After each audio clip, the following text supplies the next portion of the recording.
entender esse fenômeno Trump é um pouco difícil, porque assim, ele é um cara que ele não tem ideologia. Eu acho que até o Bolsonaro tem mais ideologia do que o Trump. Mas, ao mesmo tempo, ele tá seguindo uma cartilha aí que parece ser uma cartilha fascista, etc, etc. Então, vamos ver aqui a opinião do José Aberck Jr., que tá bem interessante. Não sei se vocês devem saber quem ele é já, né? No Folha Democrata, junto com o Pedro Zambarda. E ele tá falando de que o Trump não é um fenômeno novo, mas que também um fenômeno americano. Eu achei muito interessante esse ponto dele. Então, eu vou começar. Para quem tá chegando aqui agora e não me conhece, eu sou a Carol Zócoli Brócoli, eu sou comediante, eu também sou formada em filosofia. Então, nesse canal aqui, eu procuro pensar um pouco e rir também, né, gente? Porque eu... Então, do ponto de vista do império estadunidense, eles estão perdendo uma guerra mundial. Quer dizer, e eles não podem deixar isso acontecer. Então, fica nessa... Eles entraram numa espiral de loucura. Isso. O que nós estamos assistindo é que você tinha dois projetos dentro da própria burguesia nos Estados Unidos, os donos da grana, os donos do poder, etc. e tal.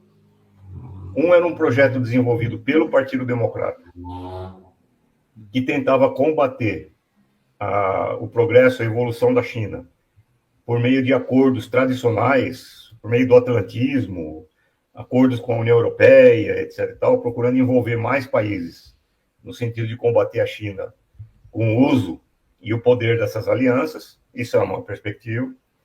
E a outra foi do Trump, que representa um outro setor da burguesia estadunidense, que é um setor ultranacionalista, que tem a retórica dos Estados Unidos como um país excepcional, o grande líder das nações, e que e sozinho é capaz de liderar o mundo sem precisar de aliança com ninguém.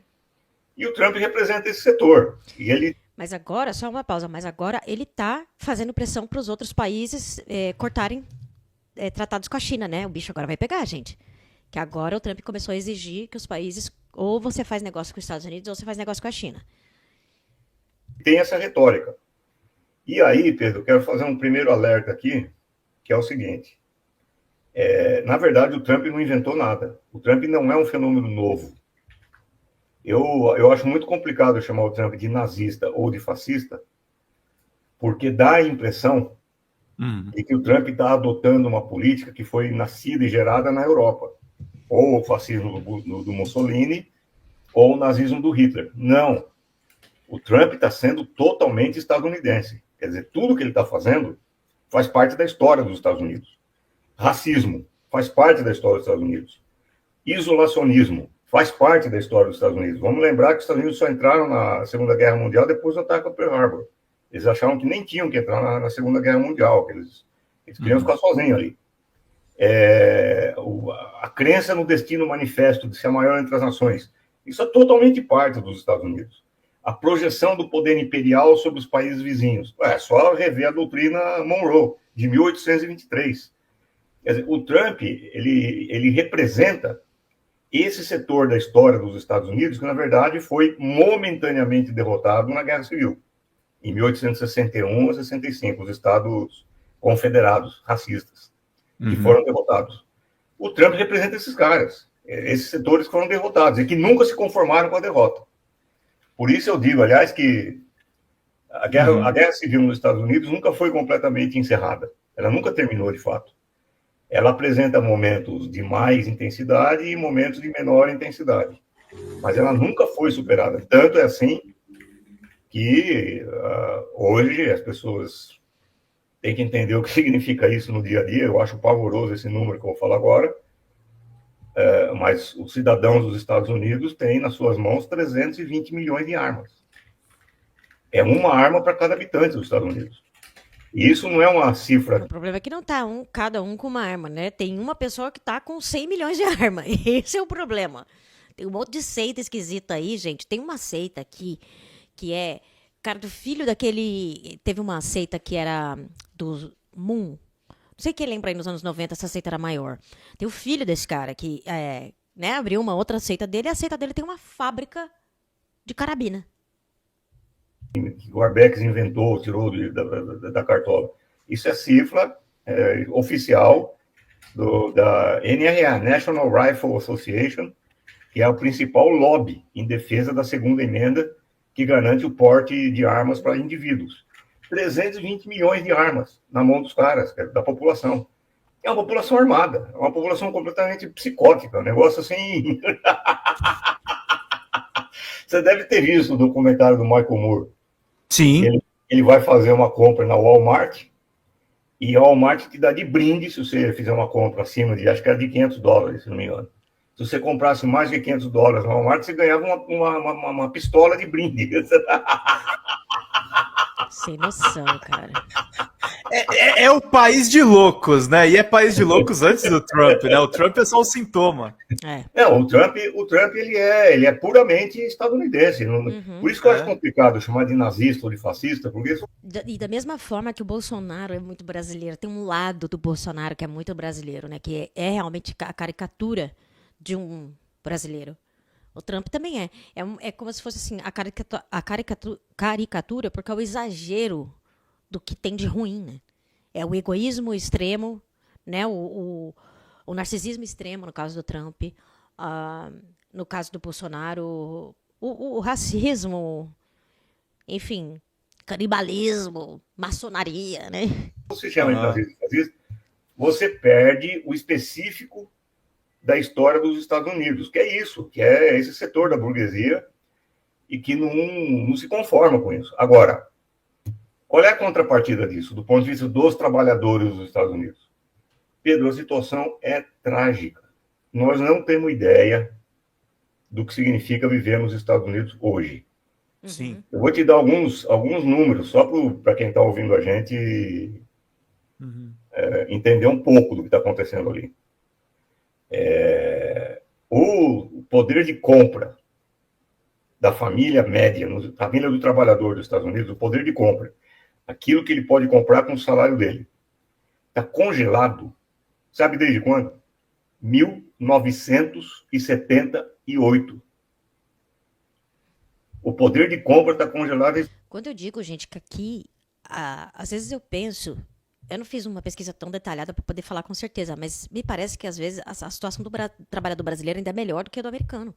Porque, gente, aqui nos Estados Unidos são 5 feriados por ano só. Férias, 2 semanas só por ano de férias remuneradas e com certeza o teu chefe espera que você tire só 1 semana, só uns 4 dias. Sabe?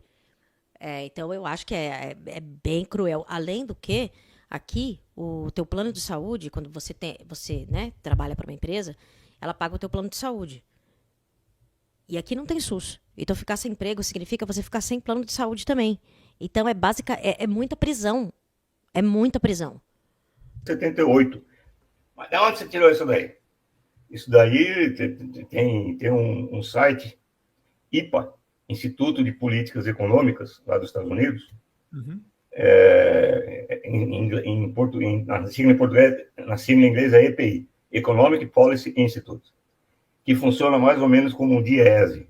É um instituto de estatística ancorado no mundo do trabalho. Está tudo lá. A família do trabalhador está com poder de compra congelado desde 1978. O que significa isso? Significa que todos os avanços obtidos no ganho de produtividade do trabalho, com robótica, com informática, com inteligência artificial, com todas as técnicas que foram se acumulando e se renovando durante todo esse período, nada disso foi repassado para os trabalhadores. Nada. Nem um centavo disso aí. Pior ainda. E aí é que entra a ilusão que os trabalhadores... É a ideologia que vem desde a era Reagan, né? Na verdade, até anterior, porque... do Nixon. Porque em 78, nós estamos falando num momento anterior. Nós estamos falando de uma cultura que é uma cultura que faz parte do mito dos Estados Unidos, que é o self-made man, uma cultura altamente individualista. Sim. E que, inclusive, estava presente na Grande Depressão. Quando, em 1929, estava a Grande Depressão, o então presidente no cargo, Herbert Hoover, ele defendeu a tese neoliberal, já naquela época, em 29, que o mercado deveria resolver o problema da Grande Depressão.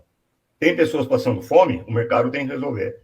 Tem pessoas na fila da sopa lá em Nova York, o mercado tem que resolver. Tem trabalhador desesperado que não tem emprego, o mercado tem que resolver. E quando veio Roosevelt, o Franklin Delano Roosevelt, e propôs o New Deal, o novo pacto, em que ele queria juntar na mesma mesa Estado, sindicatos e empresários para falar, escuta, vamos criar uns pacotes aqui para gerar emprego, porque o Hoover acusou o Roosevelt de ser comunista. E o Roosevelt falou para o Hoover, escuta, ô cidadão, o único capitalista aqui de verdade sou eu. Porque, atenção, nós estamos falando de 29, portanto, tinha acabado de acontecer a Revolução Russa. Claro. O Roosevelt falou assim, se a gente não intervir agora e garantir emprego para essas pessoas que estão desesperadas, vai ter uma revolução socialista nesse país aqui. Quer dizer, a perspectiva individualista, ela sempre esteve presente na história dos Estados Unidos, sempre. Ela faz parte da história dos Estados Unidos. O que ocorre é que, com a globalização, o que a burguesia industrial dos Estados Unidos fez? Bom, eu sou um burguês industrial, tá? Eu tenho uma fábrica. A Ford, sei lá, sou o dono da Ford. Sei lá, uma coisa assim. Aí eu quero criar uma nova planta de produção. Só que se eu criar uma planta de produção nos Estados Unidos, eu vou ter que pagar para o trabalhador um salário, digamos, naquela época lá, uns 80, 90, sei lá, $17 a hora. Eu vou ter que pagar para o trabalhador. Um salário desse. 17, 20 dólares a hora. Se eu pegar essa mesma fábrica e ir para o México com ela, eu não vou pagar 20 dólares a hora. Eu vou pagar 100 dólares por mês para os trabalhadores no México. E mais ainda, lá no México eu não vou ter que respeitar legislação climática, eu tenho dinheiro à vontade para subornar juiz, para subornar deputado, para subornar senador, subornar o presidente da República, se precisar, burlar todas as leis. Então eu vou fazer a fábrica no México. O que eu vou fazer aqui? Ou no México, ou sei lá, no Haiti, na Indochina, sei lá onde. Vou fazer a fábrica na China. Resultado. Os trabalhadores dos Estados Unidos foram ficando sem local de trabalho. Desmantelou a indústria dos Estados Unidos. Sim. Isso funcionou até 2013. Porque com o mercado, com o fluxo de capital livre que o neoliberalismo criou, os caras estavam adorando isso daí. Eles estavam produzindo as suas quinquilharias para vender para o mercado de consumo, seus carros, suas roupas, seus gadgets eletrônicos, etc. e tal, lá fora, pagando um salário ridículo e importando tudo para os Estados Unidos, ganhando uma fortuna com isso. Era o paraíso. Quando a China entrou na parada e falou, acabou a farra, aí os caras entraram em desespero, porque aí eles perceberam que não tinha mais fábrica nos Estados Unidos. É por isso que muitos trabalhadores votaram no Trump. Eles tiveram a ilusão de que o Trump vai reconstruir o parque industrial dos Estados Unidos, que é a promessa dele, que é o que está na retórica do tarifaço. Eu vou detonar esses países que ficam vendendo coisas para nós e nós vamos criar nossas fábricas aqui. Essa é a retórica do Trump. Sim. E muitos trabalhadores foram iludidos por essa conversa, de que ele iria reconstruir a indústria dos Estados Unidos. Então, mais uma vez... O problema é que custo, né? Porque a gente não está falando do século XX, né? Século XXI. Do século XXI, claro. E outra coisa, meu amigo. Você não reconstrói um parque industrial em 24 horas. Exato. Quer dizer, você demora anos para reconstruir um parque industrial. Ele tem anos de prazo para reconstruir? Não tem. Sabe por quê? Porque a situação do trabalhador nos Estados Unidos hoje é desesperadora. Fala, pessoal da Folha Democrata, aqui é Pedro Zambarda, editor do canal. Pessoal, Folha Democrata, se vocês não seguem ainda, sigam lá o Pedro Zambarda, Folha Democrata TV, né?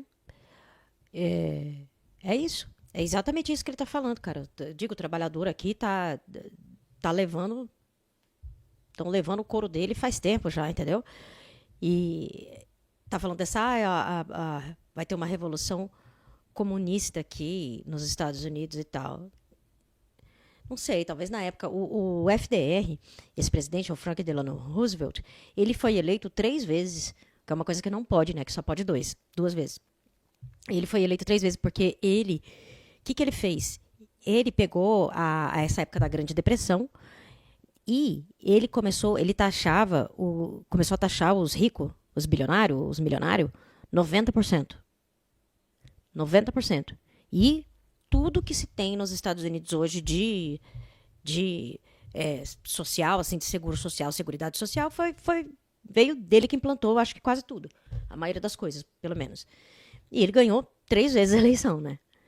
Então, assim, popular o cara era, né? Ele peitou todo mundo e ele foi eleito 3 vezes. Ele peitou os bilionários e taxou eles em 90%. E ele ganhou 3 vezes.